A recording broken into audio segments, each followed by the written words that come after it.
we have the National Director of Move to Amend, President of the Board of Directors of Democracy Unlimited, and a local democracy fellow with the Liberty Tree Foundation. It is Kaitlin Sopoci-Belknap.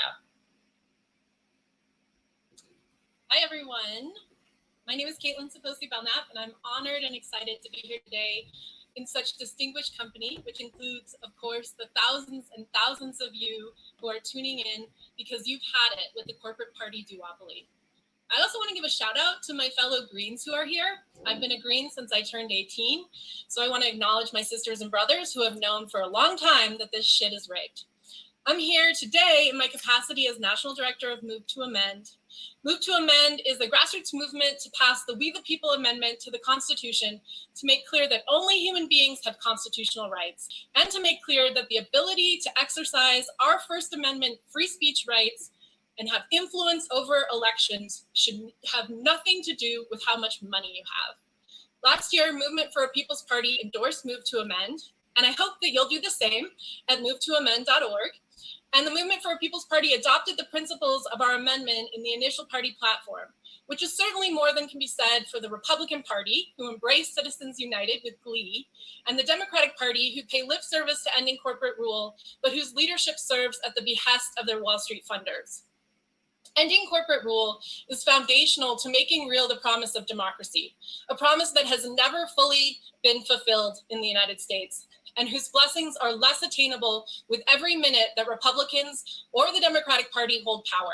Our Constitution has been hijacked by corporations. Whenever a local community or state is able to organize its people to fight back and to pass a law or measure to try to rein in corporate power, whether over our food, our health, our safety, our wages, our environment, or our elections, giant corporations hold the ultimate trump card in that they can sue our government, in effect sue we the people, and get the courts to strip away our efforts at self-government over our economic institutions.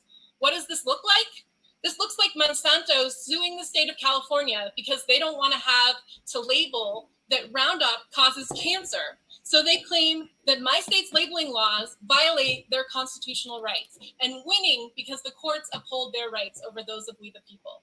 Or it looks like coal companies suing states and using the argument that environmental regulations are a takings of property under the Fifth Amendment so that our communities, already strapped for cash, are forced to pay for the profits coal companies would have made if we want to keep protecting our public and our environmental health. Or it looks like states trying to protect their local businesses who are up against the Walmarts of the world, but instead the Supreme Court has stripped communities of the freedom to decide which businesses to foster by using the 14th Amendment's Equal Protection Clause on behalf of multinational corporations. The 14th Amendment was intended to ensure equal protection for African Americans after slavery. All of these examples are real cases that are happening right now or that have already happened as part of the court-created doctrine of corporate personhood, which is why we must pass the We the People Amendment to put a stop to this. Until we make clear that only human beings have constitutional rights, companies will continue to win against us in court because our legal system prioritizes corporate rights over human rights. And democracy is impossible under these conditions, just like it's impossible when a tiny fraction of the people hold 99% of the wealth and political power, and the rest of us are left to squabble over crumbs.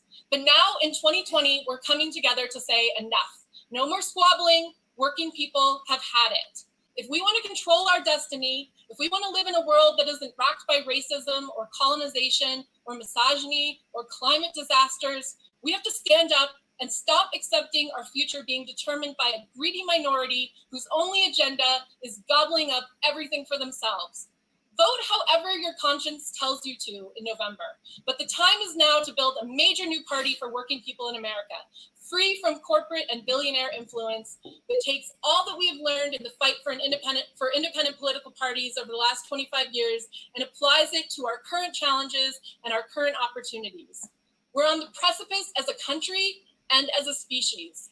The America that we have known is a failure, and nearly everything needs to change. And we know this in our hearts. We have so much work before us, but we can do it because we have to. Let's embrace new visions that draw on old wisdom and bury the structures of oppression and exploitation that entrench the Democratic and Republican parties and the forces that own them. I'm so very honored to be here with you to start this party, and I can't wait to see what we'll accomplish. And please do join us at Move to Amend in passing the We the People Amendment to end corporate rule. You can do that at movetoamend.org.